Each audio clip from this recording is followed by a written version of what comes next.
와주셔서 감사합니다. 평안과 복이 함께하길 기원합니다. 달빛 야담 시작합니다. 한양 성박 언덕배기에 기와가 여기저기 깨진 초라한 저택이 하나 있었다. 3대가 벼슬을 지낸 명문가였으나 이제는 이름만 남은 몰락 양반가였다. 그 집 사랑채에서는 술 냄새가 진동했고 안채에서는 매일같이 다툼의 소리가 흘러나왔다. 또 밥을 태웠구나. 이 쓸모없는 거사. 덩그랑 사기 그릇이 마루 아래로 내팽개쳐졌다. 15살 소녀 윤서는 고개를 깊이 숙인 채 땅에 흩어진 밥알들을 주워 담았다. 손이 떨렸지만 눈물은 흘리지 않았다. 이미 눈물도 말라버린 지 오래였다. 어머니, 제가 잘못했습니다. 어머니라고 부르지 마. 내 어미는 진작에 죽었어. 나는 내 어미가 아니야. 계모 정씨의 목소리는 날카롭기 그지없었다. 그녀는 윤서의 아버지가 재혼한 지 벌써 5년째 되는 여인이었다. 윤서의 친어머니 이씨 부인이 산후병으로 세상을 떠나고 1년도 채 되지 않아 들어온 후처였다. 처음 이 집에 들어올 때만 해도 정 씨는 윤서에게 상냥했다. 하지만 그것은 윤서의 아버지 앞에서뿐이었다. 자신의 친아들 둘을 낳고 나자 정 씨의 본색이 드러나기 시작했다. 쌀독이 또 바닥났구나. 5 식구가 먹고 살기에도 빠듯한데 내가 쓸데없이 밥만 축낸다. 내 동생들은 과거 공부를 해야 하는데 어쩌면 좋으냐? 윤서는 아무 말도 하지 못했다. 정 씨의 2 아들, 13살 막내와 11살 둘째는 하루 3끼를 꼬박꼬박 먹었지만 윤서는 하루에 한 끼도 제대로 먹지 못하는 날이 많았다. 마당 한쪽 곳간에 몸을 숨긴 윤서는 무릎을 끌어안고 앉아 있었다. 가을 바람이 차가웠다. 얇은 무명옷 하나로는 추위를 견디기 힘들었다. 동생들은 두툼한 속옷을 입고 방 안에서 글 공부를 하고 있었지만 윤서에게는 헌 옷 한 벌이 전부였다. 어머니. 윤서는 하늘을 올려다보며 작게 속삭였다.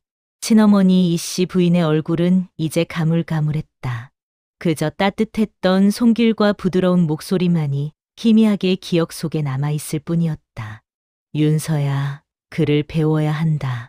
여자도 글을 알아야 세상을 제대로 볼 수 있단다. 어머니는 윤서에게 천자문과 소학을 가르쳐 주었다. 병석에 누운 채로도 윤서의 손을 잡고 한자 한자 정성껏 가르쳤다. 그 기억만이 윤서를 지탱하게 해주는 유일한 빛이었다. 윤서, 어디 있느냐? 정 씨의 목소리에 윤서는 황급히 일어났다. 또 무슨 일거리가 생긴 모양이었다. 찬바람이 부는 초겨울 아침, 대문 밖에서 인기척이 들렸다. 윤서가 빗자루질을 하고 있을 때 낯선 남자가 집 안으로 들어왔다. 40대쯤 되어 보이는 그 남자는 비단 두루마기를 입고 있었고 허리춤에는 은낭을 차고 있었다.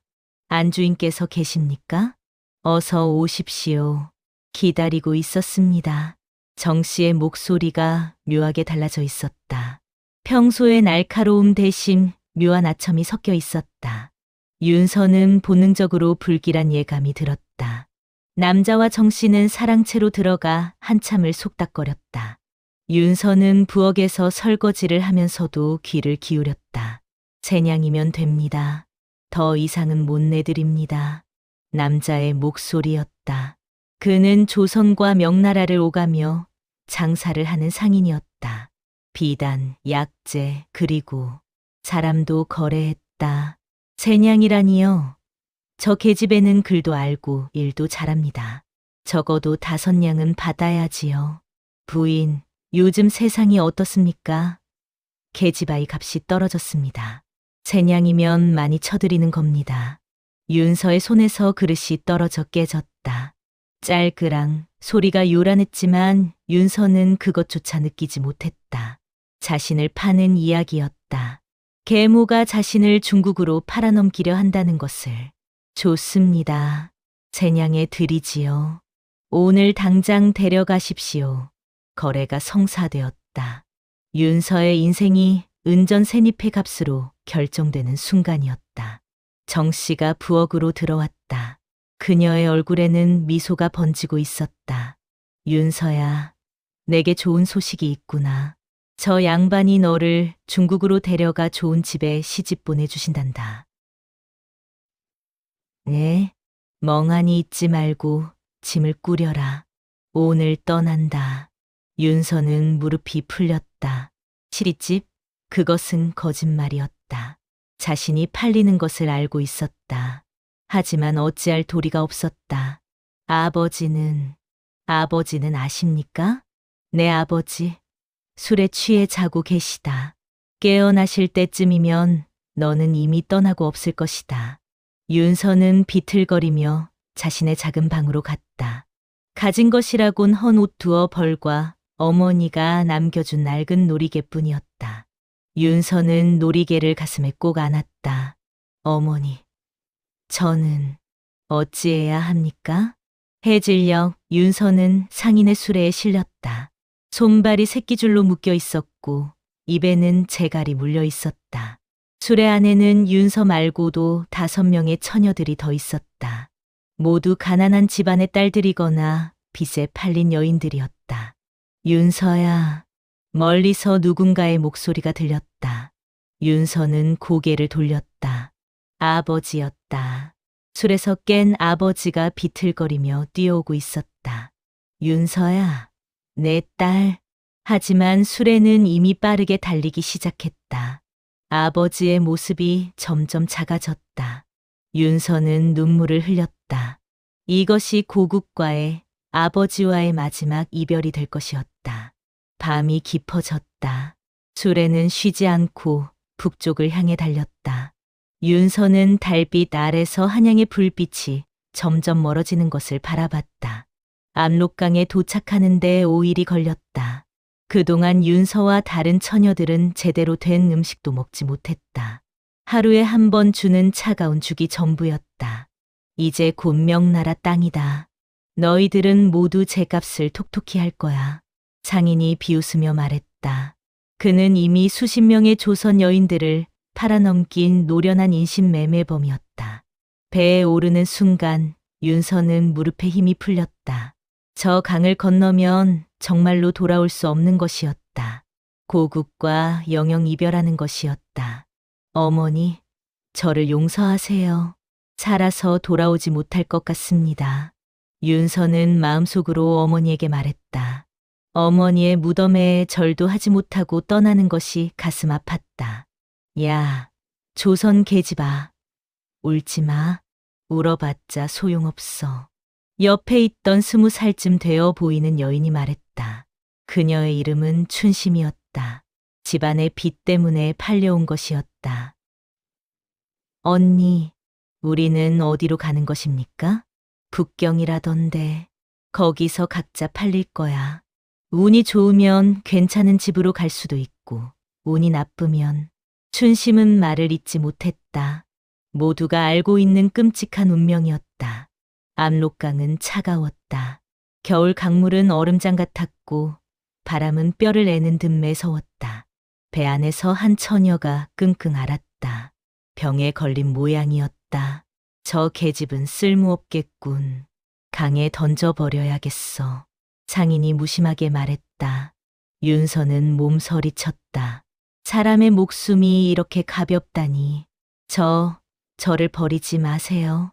살려주세요. 병든 처녀가 애원했지만 상인은 그녀를 냉정하게 강물에 던져버렸다. 첨벙 소리와 함께 그녀는 강물 속으로 사라졌다. 윤서는 눈을 질끈 감았다. 저것이 자신의 운명이 될 수도 있었다. 하지만 윤서는 다짐했다. 나는 살아야 한다. 어떻게든 살아남아야 한다. 북경에 도착하는 데에 보름이 걸렸다.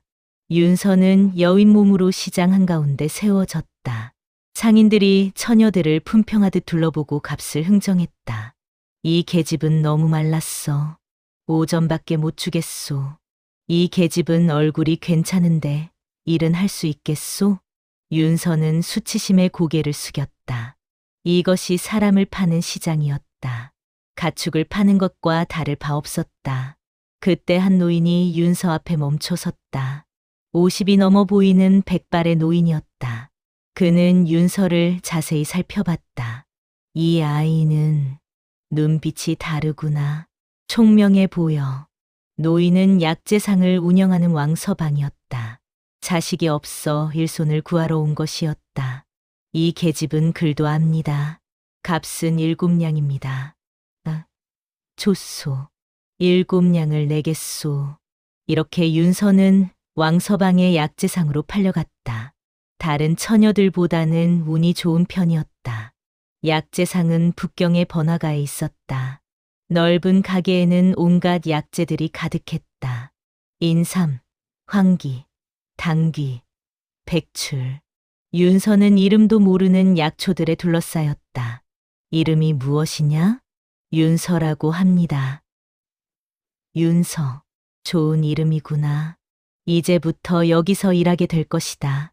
내 아내와 함께 약재를 정리하고 손님들을 응대하여라. 왕서방의 아내는 자애로운 여인이었다.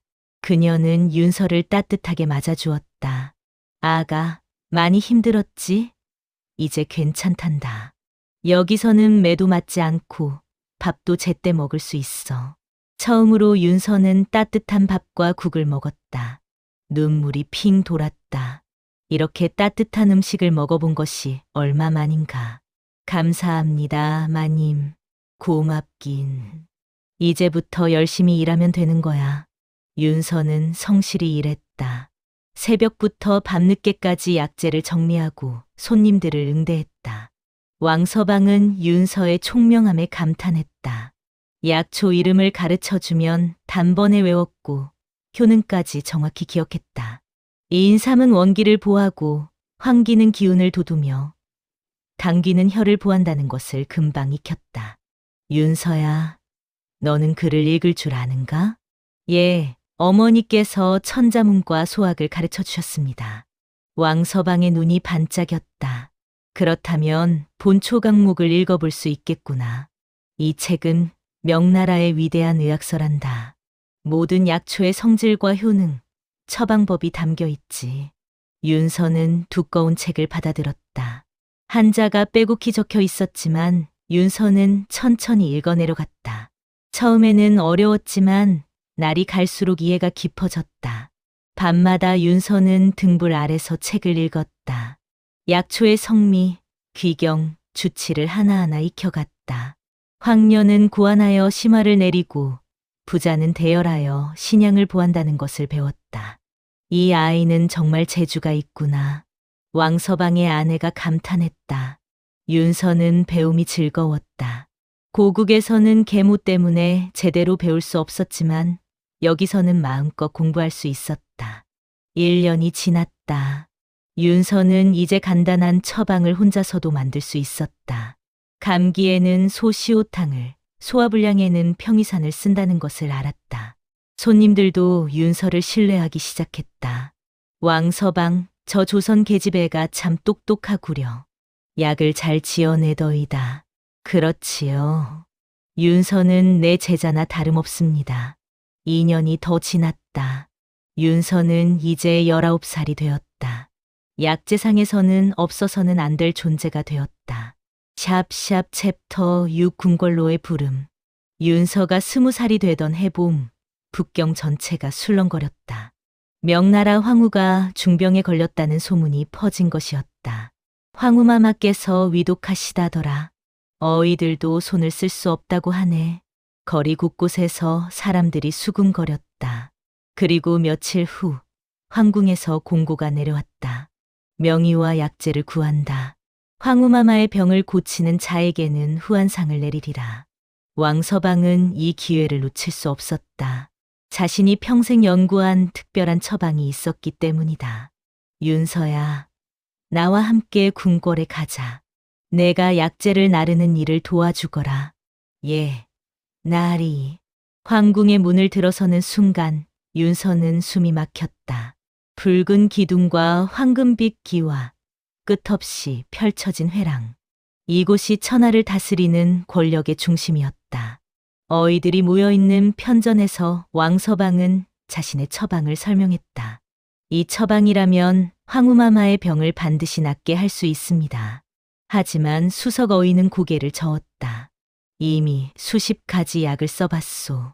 온갖 명의들이 다녀갔지만 효과가 없었소이다. 다른 어이들도 회의적이었다. 그때 윤서가 처방전을 자세히 살펴보다가 뭔가 이상한 점을 발견했다. 잠깐만요. 윤서가 작게 말했다. 왕서방이 윤서를 돌아봤다. 무슨 문제라도 있느냐?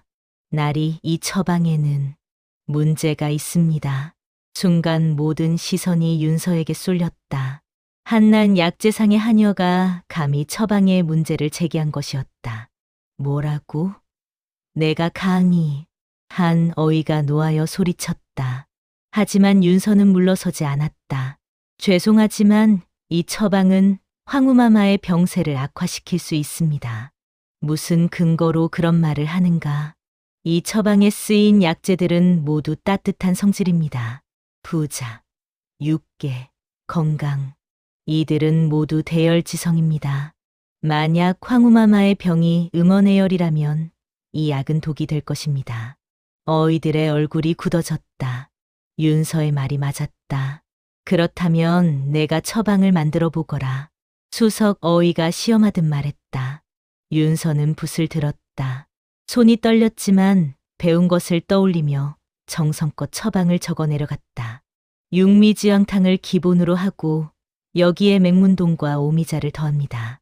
생지황으로 음을 보하고 지무와 황백으로 허혈을 내립니다. 윤서의 처방대로 약을 다렸다.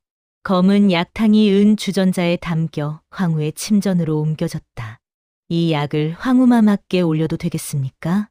내시가 조심스럽게 물었다. 만약 병세가 악화되면 모두 목숨을 잃을 것이었다. 내가 책임지겠소. 수석 어이가 결단을 내렸다. 윤서의 설명이 논리적이었고 더 이상 다른 방법도 없었다. 황후는 약을 마셨다. 그리고 기다렸다. 하루, 이틀, 사흘. 놀랍게도 황후의 안색이 조금씩 좋아지기 시작했다. 창백했던 얼굴에 혈색이 돌았고 식은땀도 줄어들었다. 황후마마께서 죽을 드셨습니다. 열이 내리셨습니다. 일주일 후 황후는 침상에서 일어나 앉을 수 있었다. 보름 후에는 거동까지 하셨다. 궁궐 전체가 환호했다. 누가 이 처방을 만들었는가? 황제가 직접 물었다. 황제는 30살의 젊은 군주로 학문을 좋아하고 백성을 사랑하는 현명한 임금이었다. 조선에서 온 약재상의 하녀 윤서라는 여인입니다. 수석 어이가 대답했다. 그 여인을 불러오라. 윤서는 떨리는 발걸음으로 황제 앞에 나아갔다. 그녀는 바닥에 엎드려 절을 올렸다. 소녀 윤서, 황제 폐하를 뵙습니다. 고개를 들어라. 황제는 윤서를 자세히 살펴봤다. 수수한 옷차림이었지만 눈빛은 맑고 총명했다. 어찌 이곳에 오게 되었느냐? 윤서는 자신의 이야기를 조심스럽게 들려줬다. 계모에게 세냥에 팔려 이곳까지 온 것, 약재상에서 배운 것. 황제는 안타까운 표정을 지었다. 고생이 많았구나. 하지만 내 재주 덕분에 황후의 목숨을 구했다. 원하는 것이 있으면 말해보아라. 금은 보하든 벼슬이든 내리리라. 윤서는 잠시 망설이다가 입을 열었다. 소녀는 더 많은 것을 배우고 싶습니다. 궁궐에 남아 의술을 공부할 수 있다면 더 바랄 것이 없습니다. 황제는 미소 지었다. 보통 사람들은 재물을 청하는데 이 여인은 배움을 원했다. 좋다. 황후의 처소에서 일하도록 하라. 마음껏 배우거라. 왕서방은 윤서와 헤어지는 것을 아쉬워했지만 그녀의 앞길을 막을 수 없었다. 윤서야, 내가 큰 인물이 될 줄 알았다. 부디 건강하고 내 꿈을 이루거라.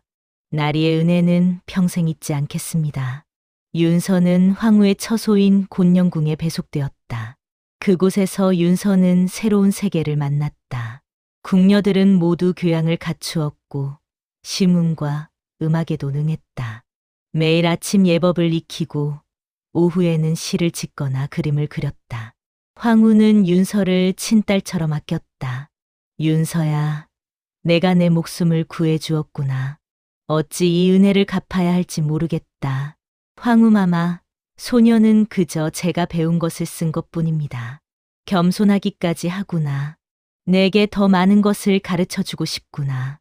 황후는 직접 윤서에게 시를 가르쳤다. 두보와 이백의 시를 읽고 당시와 송사의 아름다움을 익혔다. 서에도 배웠다. 왕이지의 난정서를 임무하며 글씨를 연마했다. 1년이 흘렀다. 윤서는 이제 예법과 시문에도 능통한 교양 있는 여인으로 변모했다. 하지만 의술 공부도 게을리하지 않았다. 밤마다 의서를 읽으며 지식을 쌓았다. 윤서는 정말 특별하구나. 황후가 궁녀들에게 말했다. 저토록 배움에 대한 열정이 있는 여인을 본 적이 없어. 밤낮으로 공부하는 모습이 기특하다. 2년이 지나자 윤서는 궁중에서도 손꼽히는 제원이 되었다. 시문을 지으면 모두가 감탄했고 그림을 그리면 찬사가 쏟아졌다. 어느 날 황제가 황후의 처소를 방문했다. 그곳에서 우연히 병풍에 걸린 시를 보게 되었다. 이 시는 누가 지었는가? 조선에서 온 궁녀 윤서가 지었사옵니다. 황제는 시를 찬찬히 읽었다. 고향을 그리워하는 마음이 애절하게 담겨 있었다. 압록강 너머 고향 땅 어머니 무덤 그리워라 객지에서 홀로 울며 달빛만 바라보누나 이 여인을 불러오라. 윤서는 황제 앞에 무릎을 꿇었다. 황제는 28살의 젊은 군주로 총명하고 학문을 좋아했다. 조선은 어떤 나라인가? 산과 강이 수려하고 사계절이 뚜렷합니다. 백성들은 예의를 중히 여기고 학문을 사랑합니다. 황제와 윤서는 조선의 문화와 역사에 대해 이야기를 나눴다. 세종대왕의 업적, 훈민정음의 창제, 조선의 풍속. 황제는 윤서의 해박한 지식에 놀랐다. 내가 지은 시를 더 읽고 싶구나. 다음에 또 보자. 그날 이후로 황제는 자주 황후의 처소를 찾았다. 명목은 황후를 문안하는 것이었지만 실제로는 윤서와 대화를 나누기 위함이었다. 윤서, 천하를 다스리는 것에 대해 어찌 생각하느냐? 폐하, 소녀는 이렇게 생각합니다. 천하를 다스림은 백성을 사랑하는 것에서 시작됩니다. 백성이 배불리 먹고 따뜻하게 입으며 병 없이 살 수 있다면 그것이 곧 태평성대입니다. 황제는 고개를 끄덕였다.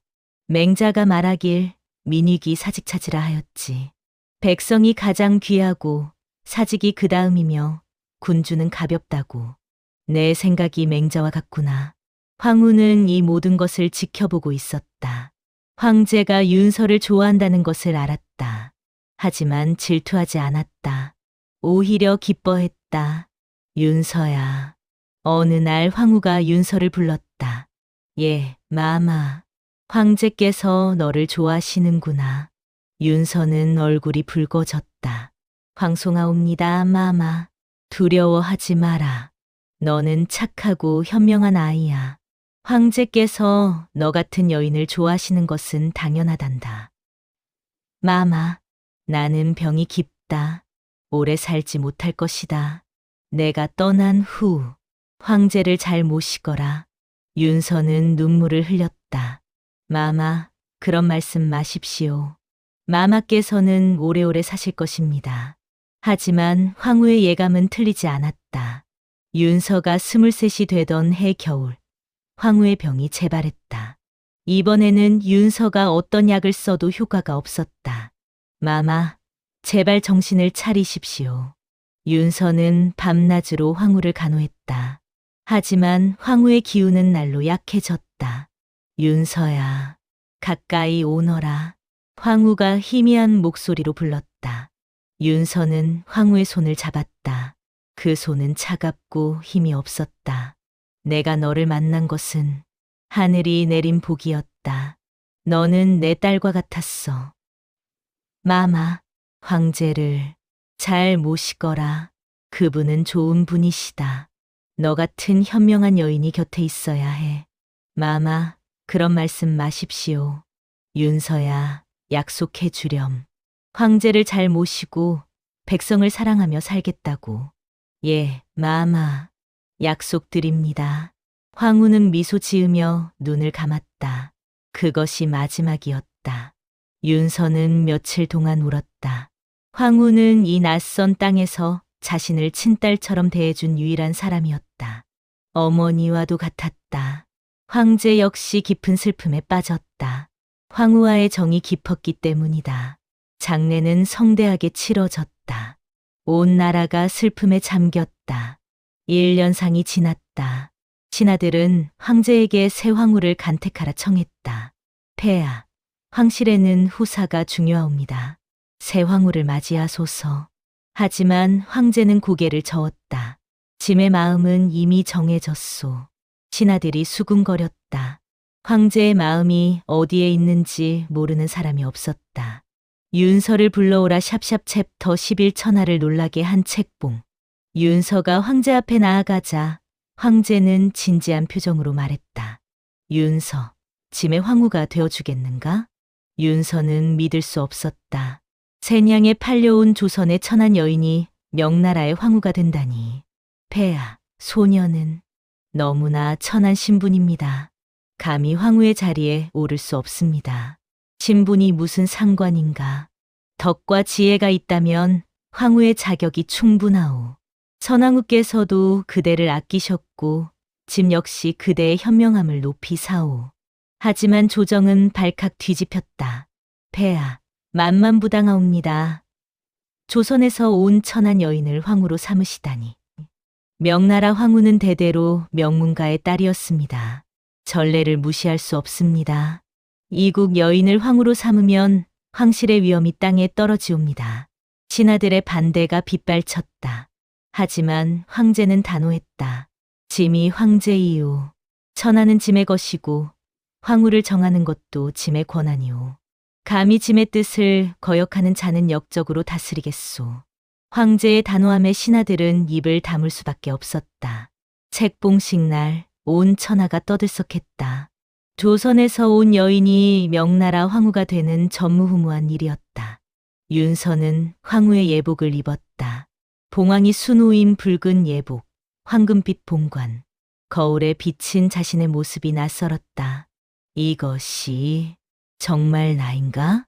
15년 전 세냥에 팔려 수레에 실렸던 그 소녀가 지금은 천하의 어머니가 되어 있었다. 책봉식은 웅장했다.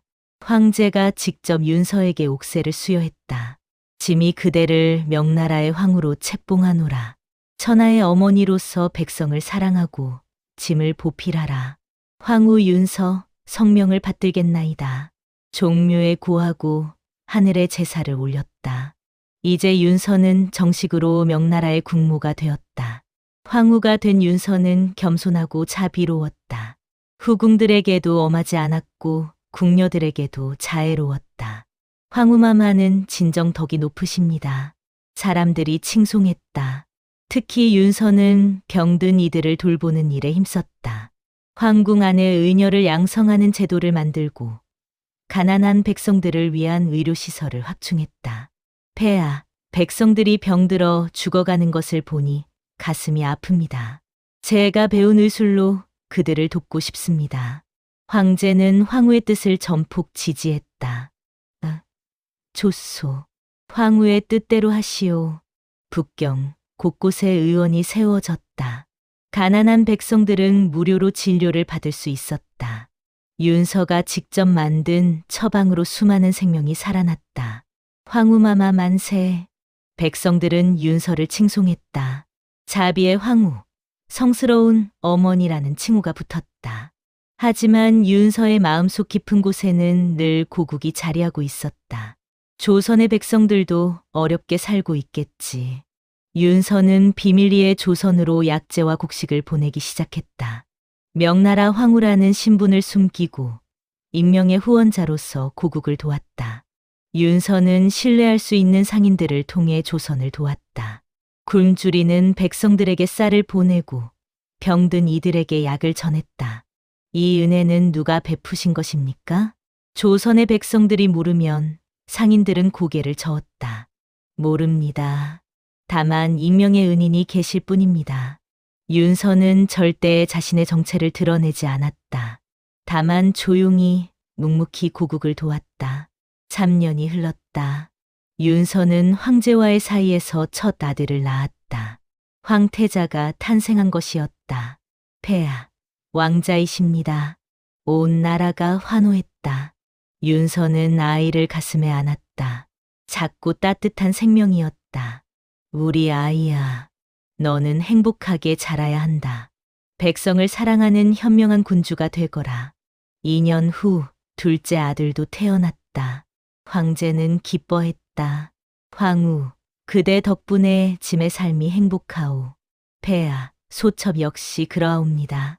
10년의 세월이 흘렀다. 명나라는 윤서가 황후가 된 후로 더욱 번영했다. 백성들이 편안히 살았고 이웃 나라들과도 화목했다. 하지만 윤서는 여전히 고국을 그리워했다. 밤마다 달을 보며 조선 땅을 생각했다. 어머니, 딸이 잘 살고 있습니다. 부디 편안히 잠드소서. 어느 날 밤 윤서는 꿈을 꾸었다. 돌아가신 친어머니가 나타나 말했다. 윤서야, 내가 이토록 훌륭하게 자라다니. 어미는 자랑스럽구나. 어머니. 윤서는 꿈속에서 어머니를 껴안았다. 그 품은 여전히 따뜻했다. 하지만 윤서야, 원망을 버려야 한다. 미움은 너의 마음만 병들게 할 뿐이란다. 예, 어머니. 저는 이미 용서했습니다. 계모를 원망하지 않습니다. 오히려 그 일이 있었기에 지금의 제가 있다고 생각합니다. 그래, 잘했다. 하지만 언젠가 그들을 다시 만나게 될 것이다. 그때 내 마음이 진정 시험받을 거란다. 어머니의 목소리가 멀어지며 윤서는 잠에서 깼다. 가슴이 두근거렸다. 정말로 계모를 다시 만나게 될까? 윤서가 황후가 된 지 17년이 되던 해, 조선에서 대규모 사절단이 왔다. 새로 즉위한 조선 왕이 명나라 황제에게 조공을 바치고 우호를 다지기 위함이었다. 황제는 이번 사절단을 특별히 환대하기로 했다. 황후, 그대의 고국에서 온 사신들이오. 함께 만나보지 않겠소? 윤서의 가슴이 뛰었다. 17년 만에 조선 사람들을 만나는 것이었다. 조선말을 듣고 고향 이야기를 나눌 수 있다니. 예, 폐하. 그러하겠습니다. 사절단은 황궁에 도착했다. 고관대작들과 학자들, 그리고 수행원들로 구성되어 있었다. 윤서는 베일을 쓰고 황제 옆에 조용히 앉아 있었다. 사절단은 명나라의 위용에 감탄했다. 명나라는 과연 천하제일의 나라로구려. 황제 폐하와 황후마마의 덕이 높으시다고 들었는데 직접 배우니 과연 그러하십니다. 황제는 관대하게 선물을 하사하고 연회를 베풀었다. 조선의 음식도 준비하라 명하여 사절단을 배려했다. 연회가 끝난 후 윤서는 사절단의 숙소를 몰래 찾아갔다. 궁녀 복장으로 변장하고 조선말로 대화를 나눴다. 한양의 형편은 어떠하신지요? 백성들이 어렵게 삽니다. 작년에 흉년이 들어 굶는 이들이 많았습니다. 다행히 어디선가 익명의 은인이 쌀과 약을 보내주어 많은 이들이 살아났다고 합니다. 윤서는 미소 지었다. 자신이 보낸 것이었다. 그런 은인이 계시다니 다행이로군요. 혹시 성 밖에 사는 양반가 중에서 정씨라는 계모가 있는 집을 아십니까? 사절단 중 한 사람이 고개를 끄덕였다. 아, 그 집 말입니까? 알지요. 몰락해서 지금은 매우 초라하게 산다고 들었습니다. 정 씨의 두 아들은 과거에 번번이 떨어지고 빚에 쪼들려 거처조차 제대로 없다고 하더군요. 정 씨 본인도 병들어 고생한다고 합니다. 윤서는 아무 말도 하지 않았다. 마음 한편이 복잡했다. 복수심이 솟구쳤던가? 아니었다.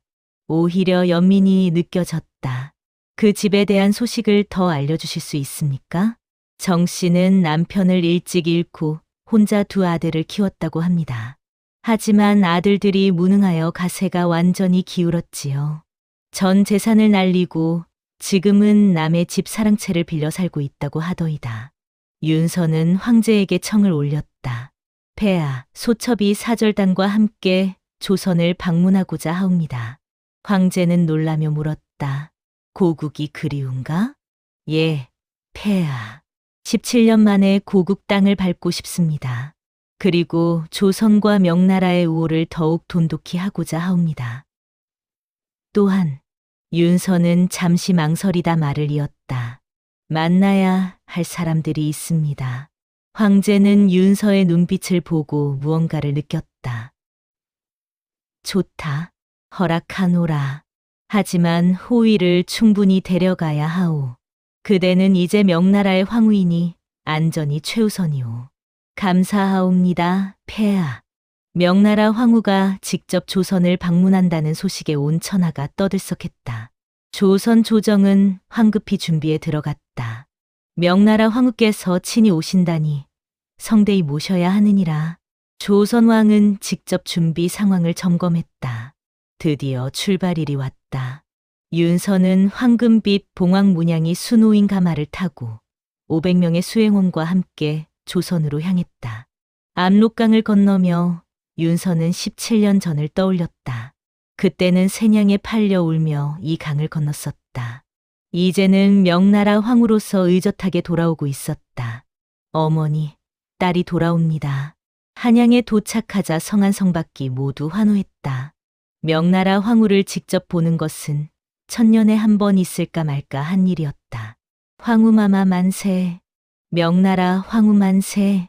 백성들이 길가에 엎드려 절했다. 윤서는 가마의 발을 살짝 열고 밖을 내다봤다. 변한 것도 있고 그대로인 것도 있었다. 이곳이 자신이 태어난 땅이었다. 조선 왕은 경복궁에서 직접 황후를 영접했다. 명나라 황후마마를 뵙게 되어 영광이옵니다. 윤서는 베일을 쓰고 있었지만 그 기품과 위엄은 숨길 수 없었다. 궁궐에서 대연회가 열렸다. 조선 최고의 음식과 공연이 준비되었다. 조선은 과연 아름다운 나라입니다. 산과 강이 수려하고 백성들의 예의가 깊습니다. 윤서의 말에 조선 왕은 감격했다. 황후마마께서 칭찬해 주시니 황공하옵니다. 폐하께 조선 백성의 충성을 맹세하옵니다. 연회가 끝난 후 윤서는 조용히 물었다. 소첩이 듣기로 성 밖에 어려운 백성들이 많다고 들었습니다. 제가 직접 그들을 돌아보고 싶은데 가능하겠습니까? 당연히 가능하옵니다. 황후마마의 자비로우신 뜻을 따르겠습니다. 이틀 후 윤서는 소박한 행렬로 성 밖을 돌았다. 가난한 백성들에게 쌀과 옷을 나눠주며 병든 이들을 위로했다. 백성들은 감격의 눈물을 흘렸다.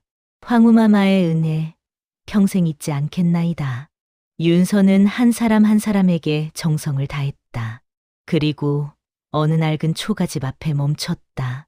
17년 전 자신이 살던 집이 있던 자리였다. 하지만 그 집은 사라지고 없었다. 저 집은 누가 삽니까? 윤서가 가까운 집을 가리키며 물었다. 저기는 남의 사랑채를 빌려 사는 과부가 삽니다. 정씨라고 하는데 원래는 양반댁이었으나 지금은 몹시 가난하답니다. 윤서의 가슴이 두근거렸다. 그 집을 방문하겠습니다. 수행원들이 놀랐다. 황후가 그런 초라한 곳을 방문한다니. 마마, 그곳은 너무 초라하옵니다. 괜찮습니다. 가겠습니다. 가마가 집 앞에 멈추자 안에서 누군가 황급히 나왔다. 백발이 성성한 노파였다. 정씨였다. 17년의 세월이 그녀를 완전히 변화시켰다. 한때 오만했던 얼굴은 주름으로 가득했고 건강했던 몸은 굽어 있었다. 소인이 황후마마를 뵙겠나이다. 정씨는 땅에 엎드렸다. 그녀는 황후가 왜 이곳에 왔는지 알 리 없었다. 윤서는 가마에서 내렸다. 천천히 정씨에게 다가갔다. 이 집에 딸이 있었다고 들었는데 어디 있습니까? 정씨는 몸을 떨었다. 그 일은 솔직히 말하시오. 황송하지만 17년 전에 중국 상인에게 팔았습니다. 세냥을 받고 제가 짐승만도 못한 짓을 했습니다. 정씨의 목소리가 떨렸다. 주변 사람들이 수군거렸다. 친딸을 팔다니 양반이라는 자가 어찌 그럴 수가. 윤서는 조용히 베일을 벗었다. 정 씨는 그 얼굴을 보자 비명을 질렀다. 윤서. 네, 저입니다. 어머니. 정 씨는 땅에 엎드려 통곡했다. 용서하십시오, 용서하십시오. 제가 인간도 아닌 짓을 했습니다. 세냥의 내를 팔다니 죽어 마땅합니다. 정 씨의 두 아들도 나왔다. 그들 역시 초라한 모습이었다. 과거에 낙방하고 생계를 꾸리기도 힘든 형편이었다. 누나, 아니, 황후마마. 동생들도 떨며 엎드렸다. 모두가 윤서의 복수를 예상했다. 당연히 그럴 만했다. 하지만 윤서는 조용히 그들을 일으켰다. 일어나십시오. 저는 복수하러 온 것이 아닙니다. 그럼. 과거는 과거입니다. 그 일이 있었기에 지금의 제가 있습니다. 윤서는 정 씨의 거친 손을 잡았다. 어머니, 저는 원망하지 않습니다. 17년 전 그날, 저는 정말 원망스러웠습니다. 밤마다 울며 저주했습니다. 하지만 세월이 흐르며 깨달았습니다. 미움은 저만 병들게 한다는 것을. 정 씨는 눈물을 흘렸다. 정말 용서해 주는 것이냐? 예, 진심으로 용서합니다. 그리고 감사합니다. 그 일이 없었다면 저는 계속 그 좁은 세상에 갇혀 살았을 것입니다. 하지만 이제 저는 넓은 세상을 보았고 많은 것을 배웠으며 황후가 되어 수많은 백성을 도울 수 있게 되었습니다. 윤서는 수행원에게 명했다. 이 집에 충분한 생활비를 하사하라. 집도 새로 지어주고 두 동생이 공부할 수 있도록 도우라. 마마, 정 씨와 두 아들은 믿을 수 없다는 표정이었다. 황후마마의 은혜 어찌 갚을 수 있겠습니까? 은혜를 갚을 필요 없습니다. 다만 이제는 행복하게 사십시오. 그것이 제가 바라는 전부입니다. 이 소식은 순식간에 조선 전역에 퍼졌다. 세냥에 팔린 딸이 황후가 되어 돌아와 오히려 은혜를 베풀었다는 이야기. 진정한 성인이십니다. 덕이 하늘에 닿으십니다. 윤서는 조선에 머무는 동안 더 많은 선행을 베풀었다. 가난한 이들을 도왔고 병원을 세웠으며 학교를 지었다. 특히 여자아이들도 교육받을 수 있는 학당을 만들었다. 여자도 배워야 합니다. 배움은 신분이나 성별과 관계없이 모든 이에게 필요한 것입니다. 한 달간의 조선 방문을 마치고 윤서는 명나라로 돌아갔다. 황제는 그녀를 따뜻하게 맞아주었다. 고국은 어떠했소? 아름답고 따뜻했습니다. 그리고 저는 과거의 모든 상처를 완전히 떨쳐냈습니다. 윤서는 황후로서 더욱 헌신적으로 백성을 돌봤다. 명나라와 조선의 우호관계도 그 어느 때보다 돈독해졌다. 세월이 흘러 윤서가 65세가 되었을 때 그녀는 평화롭게 잠들었다. 황제와 두 아들, 그리고 손자들이 모두 지켜보는 가운데였다. 소첩의 삶은 행복했습니다. 그것이 윤서의 마지막 말이었다. 장례는 성대하게 치러졌다. 명나라와 조선 두 나라 모두 큰 슬픔에 잠겼다. 황제는 윤서를 위해 거대한 능을 만들었고 비석에는 이렇게 새겼다. 인자하고 지혜로운 황후, 고난 속에서도 빛을 잃지 않은 영혼. 미움 대신 사랑을 택한 위대한 어머니. 그녀의 덕은 영원히 천하에 빛나리라. 조선에서도 사당을 세워 윤서를 기렸다. 정 씨는 윤서의 부고를 듣고 통곡했다. 내가 세냥에 판 그 아이가 세상에서 가장 위대한 여인이 되었구나. 그리고 끝까지 나를 용서해 주었구나. 윤서의 이야기는 수백 년이 지난 후에도 전해졌다. 고난을 이겨낸 의지, 용서의 힘, 그리고 진정한 고귀함이 무엇인지를 보여준 한 여인의 삶. 세냥이라는 값어치로 시작된 운명이 결국 천하를 움직이는 위대한 유산이 되었다. 그녀가 세운 의료제도는 수백 년간 이어졌고 그녀가 만든 여학당은 수많은 여인들에게 배움의 기회를 주었다. 윤서, 황후의 덕을 기억하라. 그녀는 우리에게 가장 중요한 것을 가르쳐 주었다. 출신이나 과거가 아닌 마음과 행동이 사람을 만든다는 것을 후대 사람들은 그렇게 기억했다. 여기는 달빛 야담이었습니다. 끝까지 함께 해주셔서 고맙습니다. 다음 이야기에서 또 만나요. 구독과 좋아요는 큰 힘이 됩니다.